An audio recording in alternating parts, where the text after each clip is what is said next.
ambassadors, high commissioners, their colleagues, they all house in that area. So this has always been our priority during our governance, that we make sure that this area, which we call red zone, is free from any protest or any violence. For this purpose, a special law was also enacted in 2024, this very year after we assumed the office, which is titled Peaceful Assembly and Public Order Act 2024.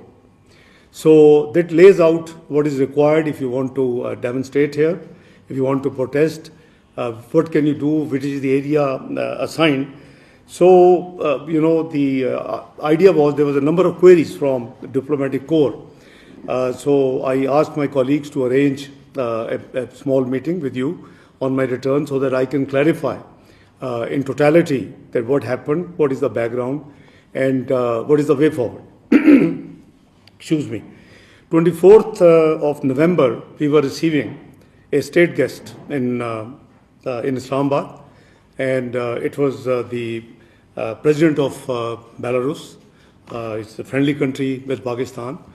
This date has been prefixed months ago. So it is, you will find that it is very surprising that a political party chooses to demonstrate, to protest a date when some foreign dignitaries are visiting Pakistan. The last couple of months ago, on 14th of October, China Prime Minister was coming for bilateral.